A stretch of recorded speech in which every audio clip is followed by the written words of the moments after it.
If you know that 2026 is the year that you want to completely take over a real estate business and like grow beyond like wild scale, a lot of things that I talk about every day with real estate agents is their need and their dependency on creating an inbound based business. And I get the same objections over and over and over again around why inbound is hard, or their market's different, or lead generation of their market's different, or their clientele is rich, or they're poor, or they're multifamily. Like there's all these excuses as to why nobody ever really wants to go and build an inbound business. So I figured in today's video, I wrote down a bunch of notes. I'd like to walk you through like why I think inbound is so important. And even in today's like AI world and far too many of you are creating this AI stuff, which is cool. But what you don't realize you're doing is you're eroding your brand. And your brand meaning how people feel about your specific service. So the hope that I have for you during this video is, and this may be a little bit of a longer video, is that you understand how inbound can work, and that every framework that I'm going to give you in today's video, I want you to fast forward in your head about 12 months and say, if I made a commitment to at least 12 months to doing this every single day, could there possibly be a reason? Or could there possibly be a way that I don't have success with this? And I think what you're going to find is the answer is absolutely not. The issue that I think most of us as real estate agents, face because, it would take so long for us to get paid is we want to make sure that the activities that we're doing every single day, we're getting a positive ROI on that. And with marketing, unless you have a huge marketing budget, which we'll definitely talk about today, I don't think you need to worry about like, are the activities today paying off for what I want? Because I think it's really, if you're judging your daily activities for daily results, and you're not tracking where people are coming from and all of that fun stuff, then I think it's really easy to say like, this isn't working, it's not happened quick enough, and then that's it, we just quit, right? So my hope for you today is by watching this video that you can commit to something for an entire year. Understand that if you go all out on it, like as hard as you can, the result 100% will go. All right, so let's get in. I wrote all this stuff down. So how would I define inbound? This is how I would define inbound. And there's a million different ways that we can do this in regards to like how we achieve this. But inbound is nothing more than you picking a very specific subject and talking about that over and over and over and over again. Subject meaning niche. It could be a type of real estate. It could be a demographic. I know real estate agents that only work like with attorneys, or they only work with lawyers, or not lawyers, doctors, or they only work with people in the financial. Like if you're on the East Coast, like Wall Street's very, very popular, right? It could be a demographic. It could be a geographic. It could be a home type. It could be a city. It could be a type of home. It could be an architectural style. It could be condos. It could be townhomes. It could be multifamily. It could be real estate investors. It could be people that are relocating. I know a bunch of agents that do really well with relocation business. Kind of an expensive business to run because of all the referral fees, but that's definitely a niche. So if you pick one thing and you talk about it over and over and over and over and over and over and over again, and it's the only thing you talk about, here's what people are going to say. Oh, I know that real estate agent, like he only focuses or she only focuses on X. And that's what we want people saying. What we don't want people saying is we don't want people saying things like, oh yeah, I know my friend Steve, he's a real estate agent. And they're like, yeah, him and like everybody else, right? We want people to say like when something happens and they're like, hey, I'm thinking about buying like a Ferrari, or I'm thinking about buying a Porsche. Somebody should say, oh my gosh, I know the absolute best Porsche salesperson, like, let me get you in contact with them, right? I'm thinking about buying a home in Del Mar, California. Oh my gosh, I know the best real estate agent in Del Mar, California. Let me make the introduction. Whereas if they're just saying, like, I'm thinking about buying a home in the next 6 months, now that person's thinking like, well, I know like 51 real estate agents, and like, I just not going to bring it up because it's way too much, right? So we want to condition people that like we know exactly like how to refer us. That's what like an inbound really is. Now, how do you create like an inbound brand? I already told you it's like you talk about the same thing over and over and over and over again. That's part of it. The other thing is you have to pick your main channel, right? So a main channel could be, and like we need to do all channels. I'll cover that later on in the video, but the main channel is like, this is like the one thing that I'm focused on, right? It could be long form video like YouTube, what you're watching right now. Could be short form video on Instagram. Could be TikTok. Could be a podcast. Could be a blog. I would say it's all equal. You could build just as much of a loyal following on written word as you can on video.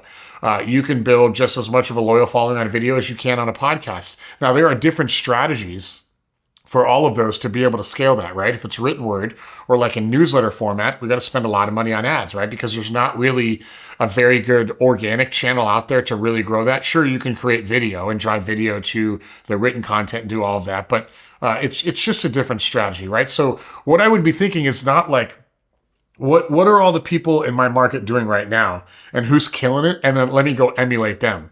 Because I will tell you that if somebody told me that I had to write for 3 hours a day, I could do it, but I promise you, it's not my forte. Like I'm not going to find joy in that. I don't necessarily think it would be a grind, but it would not come natural. I like being in front of the camera. I like recording. I like the technology. I like the editing part of it. And do I think I'm amazing on video? No, absolutely not. But I don't have to like psych myself up to do it. It doesn't overwhelm me. I don't get stressed out. Like I don't really care how I look so much. I care a little bit how I sound. I just want to make sure that I'm delivering something that I feel proud about, right?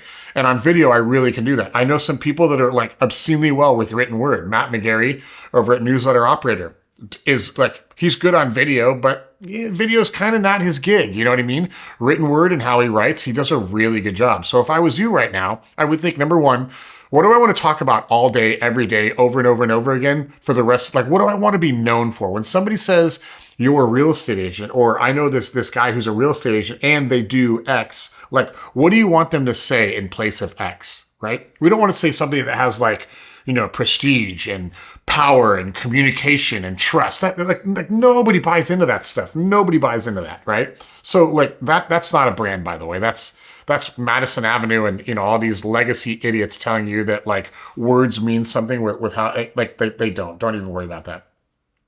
So when somebody describes you as a real estate agent, how would they describe you? That's what your inbound brand should be. The second thing is what is the easiest medium that I can commit to where I can talk about this over and over and over again and never, ever, ever get bored of doing it. And I know what you're thinking right now because everybody on coaching calls with me says the same thing.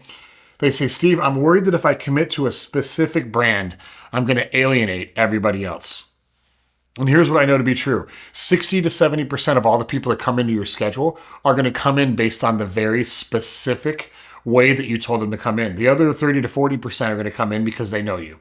So all the people that automatically know you, they're not going to unknow you because you commit to something specific, right? That's I can tell you from my own, business and 3 ventures that we run, it just doesn't work that way. So you don't need to worry about that.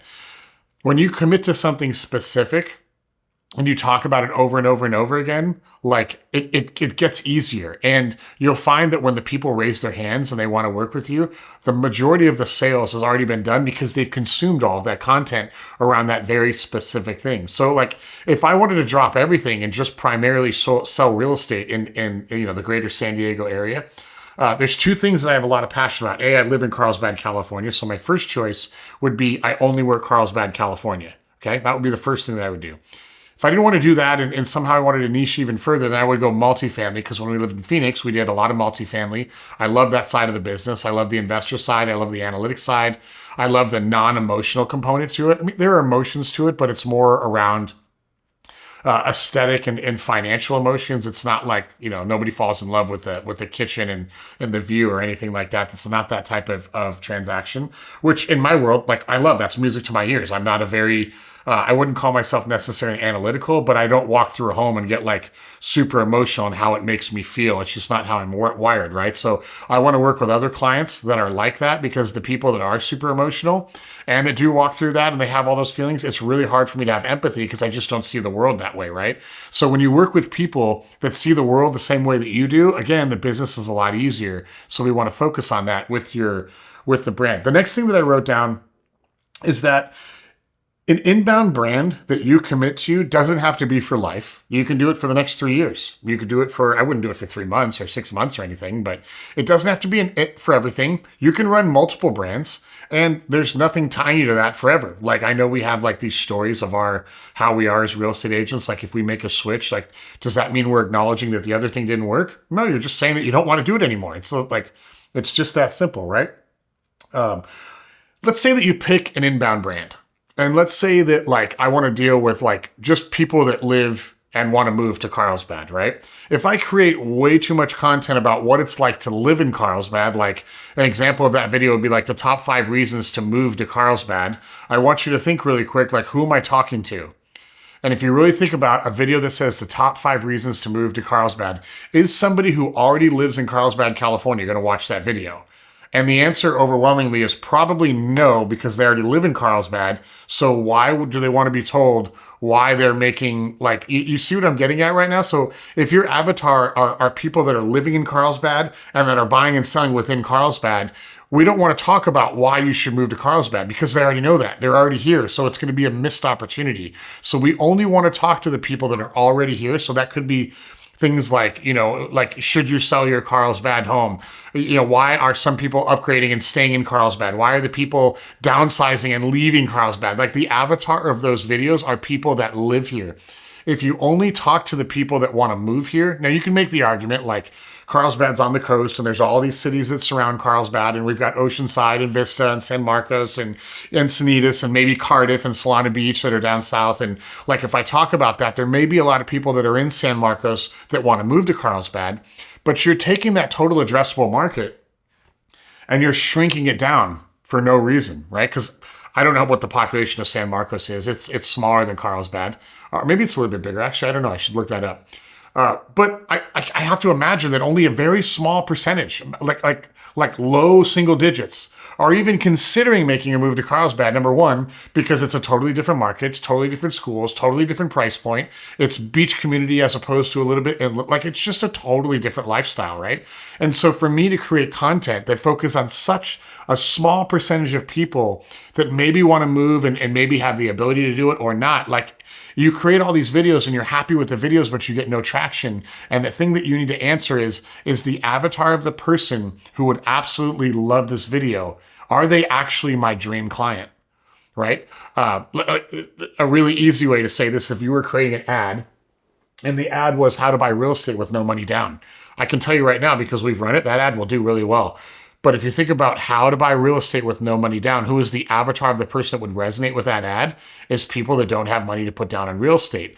And do they buy real estate? Sure, they do. Are they the dominant people that buy real estate? Absolutely not. Is it easy to buy real estate with no money down? No, it's not easy at all. Especially if you, like, there's a difference between buying a real estate and not putting money down and trying to buy real estate and having no money. There's two totally different avatars, two totally different problems. So my suggestion to you is, as you're creating this content, ask yourself the question, who should be watching this content? Like, if I answer that question with this one, it should be real estate agents that want to grow a brand that Zillow doesn't control, that their brokerage doesn't control, that they want to control themselves and builds equity long term so that they have something that continues to feed them over and over and over and over again.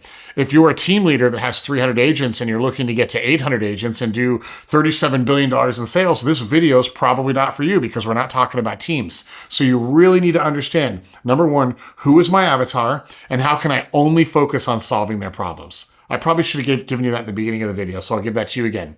Figure out one thing that you want to talk about over and over and over again. Based on that one thing that you want to talk about over and over and over again, figure out who is the avatar that falls in love with that one thing that I want to talk about over and over and over again. And what are the main problems that I can solve for that avatar? And how do I talk about that 5 days a week, 52 weeks a year? That's it.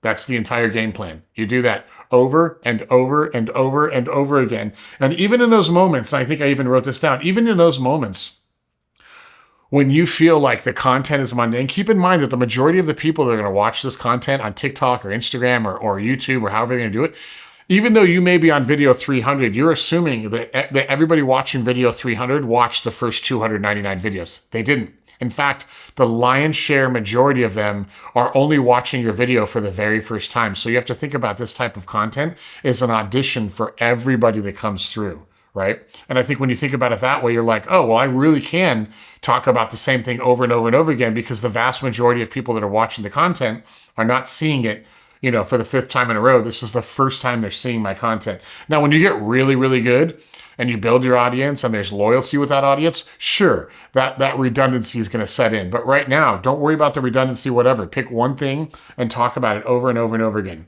Let's talk about the cadence of an inbound brand. How often would I talk about this? I do it every day. I'd time block an hour and a half every single day. I would do one long form piece of content, which would be anything more than 5 minutes. That's what I would consider long form. Could go as long as an hour if you're really committed to your craft, right? But I think 5 to 25 minute videos are totally okay to start. I would do one of those a day, 5 days a week. Is that a lot? Yes, it's a lot. What would I do to pull that off? I would do it in this order. Number one, I would use your iPhone to film it. I would not go out there and buy, this camera or anything else to get started. First thing that I would invest in would be a microphone. I'm using a boom mic that's up here. You can't see it. That's recording this. If you don't want to do this and you have no way to like connect it to your iPhone, that's totally cool. I would go like buy like a DJI Mic 3, which would be $100. I'd connect that with my iPhone. I'd put it on a tripod. I'd sit on a chair and I would talk about the same thing over and over and over and over again. After I felt like that was looking good, maybe I'm using a window over here to light myself. Maybe I don't have like professional lighting, which is totally okay. The next thing that I would invest in would be a really good light, like an Aperture 120D Mark II. This is an Aperture 300D Mark II. This is overkill. I had this for a big studio that we used to have, so I'm using it. If you guys have ever seen me on webinars, you see all my lights over here. That light's going to cost $800 plus a $200 stand and then a big softbox on that. So you might be into it all in for $1,000. So at this point, we have a $100 mic, we have our iPhone, then we have a $1,000 light. High quality lights make a difference. I can tell you right now, like there is a difference between lights that are $100 on Amazon and lights that are a little bit more expensive. And then once I got good at the cadence of like talking to the iPhone and using the DJI mic and then also the light, then I would consider upgrading the camera. Now, even the camera is really important. The lens is more important. So if you had to pick, like, I don't know that you would ever do this, but you're like, I'm going to buy either a crappy camera and a great lens or an amazing camera and a crappy lens, I would 100% buy the great lens and skimp on the camera first and then upgrade the camera later. Because the glass, like, there is no great camera that will look good with bad glass on it, right? So think about it that way. I'm using a Sony FX3 with a 24-70 f2.8 G Master 2. Very expensive setup. It's overkill for stuff like this. But if you do video every single day, like the investment's a no-brainer, right? So I would do one long form video every single day. Then after I get the camera and all that stuff, then I would start to upgrade the set, okay? I can record this camera with this lens and this mic pretty much anywhere, whether it's outside, whether it's in the front room, in the kitchen, backyard. I've done it at hotels. We've done it at the beach before. When you have a camera that's really good, you pretty much can record anywhere, right? The environment doesn't matter because it's just going to look good once you really understand how to use the settings. So I'm going to get the camera. I'm going to use my iPhone. I'm going to upgrade as we go. I'm going to talk about my one niche over and over and over again, 5 days a week, 5 to 20 minutes, and I'm just going to educate them. And I'm going to solve the problems that I believe they have every single day. So if I live in Carlsbad and I want to sell my home in Carlsbad, I'm going to talk about every single detail you possibly could want to talk about in Carlsbad in regards to selling your home. If you're thinking about buying a home, I would educate people how to make really, really good buying decisions in Carlsbad, what neighborhoods I would consider, which ones I would avoid, how do I negotiate, what are the inspections, what happens if the inspection goes wrong, like who are the lenders that I would work with, what are the questions that I would ask, how do you view homes, how do you not get emotional about buying a home, what's in the contract, what should you know about the contract. Like we're just educating over and over and over again, and we're inserting into these videos the people that should be watching this, right? So the intro would be like, if you're thinking about buying a Carlsbad home in the next 6 months, there's 2 parts to the real estate contract that you need to know, and I'm going to cover those in today's video. So you could just say, hey, in the California real estate contract, there's 2 things you need to know, and I'll cover those in the video, but we're not calling out specifically who should be watching it. So when we put that in the title, in the thumbnail, and in the intro of the video, we're training social to say, like, I want to talk to people that are in Carlsbad, California. We're doing this over and over and over again. And remember at the beginning of this video, we just want to do this for a year straight. Right? Because if we do this for a year straight, you'll have so much marketing assets that, not that you're going to stop, I would tell you to keep going, but we'll have so much at the end of the year, like you'd be unstoppable in regards to that inbound brand. So first step of that is 1 long form video every day. The second step of that is 3 to 7 short pieces of content every single day. 1 long form video I know this was work, right? But remember, we want to be in the top 1%, not the bottom 50.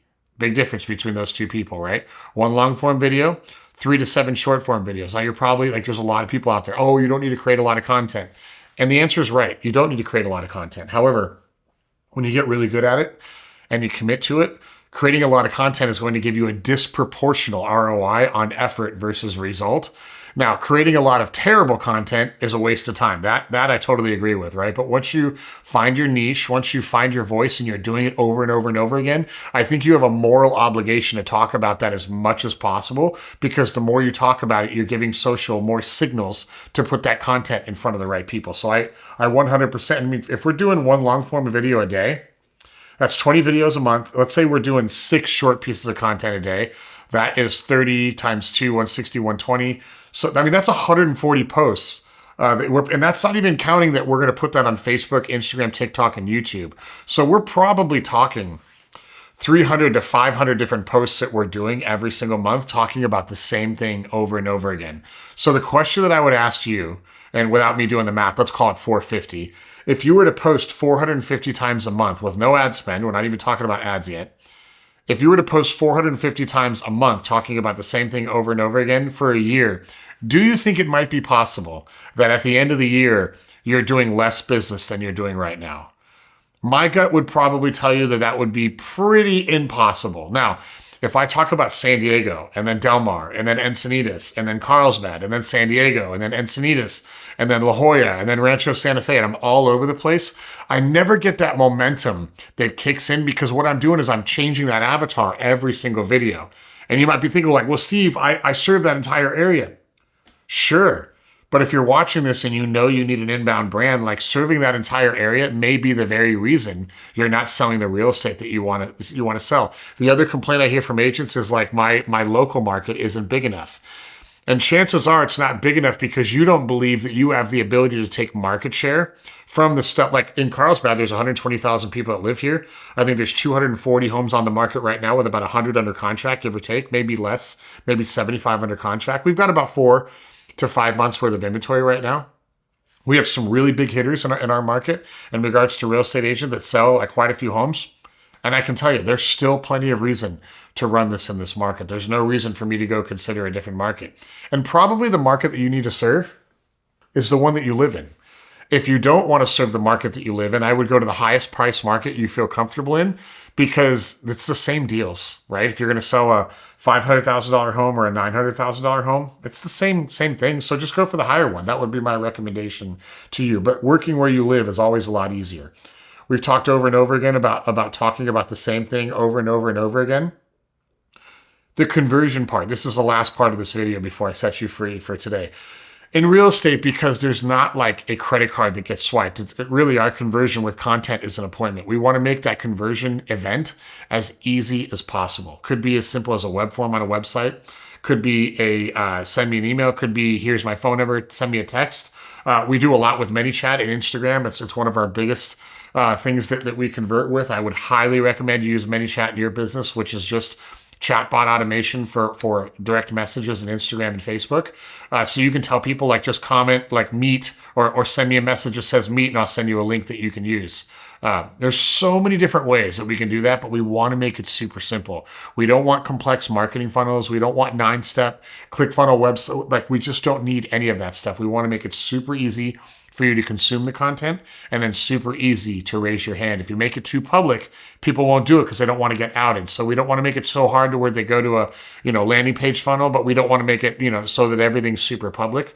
So focus on that, right? Is my phone number everywhere? Is my email address everywhere? Am I making it really easy? Am I answering all my DMs in Instagram and in Facebook? Do I have, the apps on my phone or am I using an app that manages that?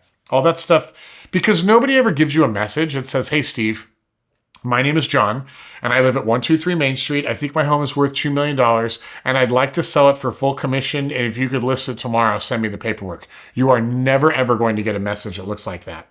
But what messages could look like is like, hey, I don't want to sell this year, but I have a question. Hey, there was a home that sold in my neighborhood. It was a little low. Like, why do you think that happened? You have to say, like, every single outbound or outreach to me is a potential client, no matter how they start.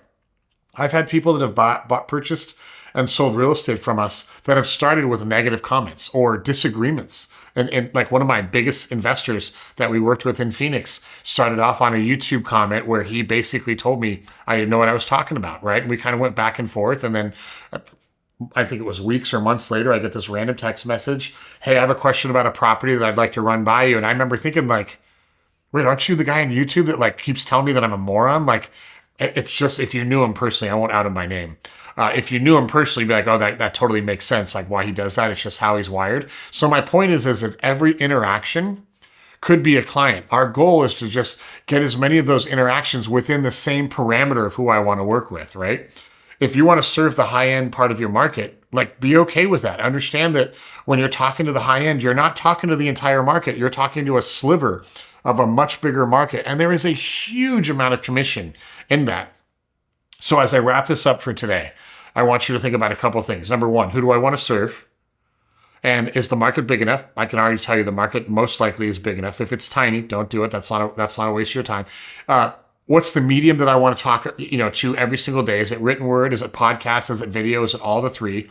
What is the one platform that I want to commit to, whether that's Instagram, Facebook, TikTok, or YouTube, and just go all in with that conversion, all in with that type of content, and then have all of the other content, kind of support that. And I can give you multiple examples in the future of people that do that across every single platform. There is no tried and true only / best platform. It's whatever you feel comfortable doing and whatever you feel like you could do every single day without feeling like you're in the grind. I can't stress this enough. If you feel like you're in the grind, you eventually will quit. Doesn't mean it's easy. Doesn't mean it's not exhausting. It just means that if every time you start, you're like, oh, I really don't want to do this. I promise you, you may do one, you may do two, you eventually will quit. So who are the people? What's the problem they have? What's the mode of communication I want to do, and what's the platform that I want to use? If the only thing that you learn from this video is that you have a starting point to get that started, everything else will fall in place. Even if you just put your iPhone on a $20 tripod on your desk and you just talk about that. If you give away something that's amazing, your people will follow. Make it better as you go. Make the technology better as you go. Make the image quality better as you go. The lighting, the audio, like do that as you go. But right now, if you start one thing, pick one niche and just talk about that niche every single day. The easiest way that you can do it right now. There are people killing it on YouTube with very raw, unproduced videos. Last thing I'm going to tell you before I cut you loose. If you're on Netflix recently, I'm recording this video on January... Oh, it's 111 right now, 111, January 29, 2026. If you're on Netflix right now, you've probably noticed that there is a section on Netflix now for podcasts and user-generated content shows, which is brand new. I don't know if I'm in a beta test for this or if this is like nationally rolled out, but I'm telling you right now, if Netflix is willing to put it on their main TV app, there is a market for long-form user-generated content. And if Netflix is doing it, that means they think it's going to scale. So I would get ahead of that right now. I'd pick the niche. I'd talk to that niche. I'd solve their problems every single day. I'd make it easy for them to reach out to me. All right. That's how I would quantify an inbound brand. I have no idea how long this video was, but hopefully it wasn't too long for you. Trust me when I tell you, pick one thing, talk about it over and over and over and over again. And you would shock yourself at the end of the year, the progress that you've made. All right. I love you all. Any questions, let me know. If you want to join the Inbound Academy, there'll be a link at the bottom of this video in YouTube, or at least instructions on how to join the waitlist. As of today, I think we still do have spots open for the February group, but you can click down there. I'll tell you exactly how many are left based on when you're watching this. If it's after January and you're in the March group, it'll be down there as well. Learn about that. If you want to build an inbound brand, remember, talk about one thing every single day, do it for a year, and I think everything's going to change, all right? I'll see you on the next one.